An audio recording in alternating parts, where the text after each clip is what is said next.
Во такви услови, каде се наоѓаме ние, бизнис заедницата што може да очекува? Македонија мора интензивно да работи на интензивирање и стимулирање на своите компаративни предности. Значи, ви реков дека Македонија, според многу аналитичари, се наоѓа во земите на земји кои не се идеални за самоодржување, него се наоѓаат во категоријата на земји со висок ниво на самоодржување.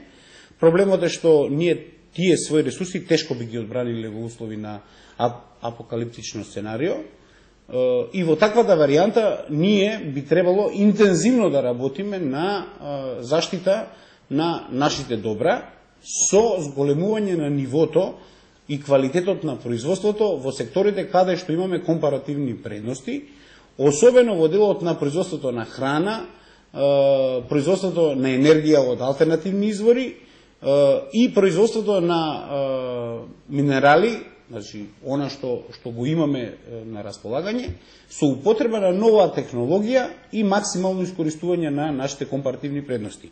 Да не заборавиме, Македонија би требала, ако веќе не биде членка на Европската Унија, со што би се случил огромен одлив на работната сила, би требала интензивно да работи на подигање на капацитетот на работната сила, со што со ова ниво на цени би биле конкурентна земја за аутсорсирање на одредени сегменти на производство. Во таа смисла, мислам дека напорите што се прават во зголемување на нивото и обуката на населението идат во позитивен правец, меѓутоа не сум сигурен, немам директни информации за тоа дали и колку е бројот на млади луѓе кои сега заминуваат за Европа. Мислам дека тој тренд ќе биде намален. Ако предвидувањата за Бугарија, за која се предвидуваше дека 2015 година би се симнала на нивото од 5,5 милиона од 7, нешто милиона сега, колку што... А може би и 9. Да, а добрите години 9. Тогаш за Македонија предвидувањата беа страшни. Македонија и со губиток на 200-300 работоспособни високообразовани кадри би се нашла во многу сериозен проблем да го обезбеди своето базично функционирање.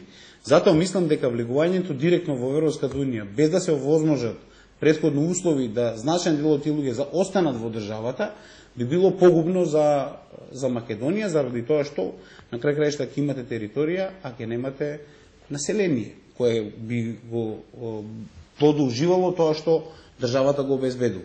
Значи, луѓето не може да ги задржите вие на вашите граници, ако им е дозволено движењето било каде низ Европа.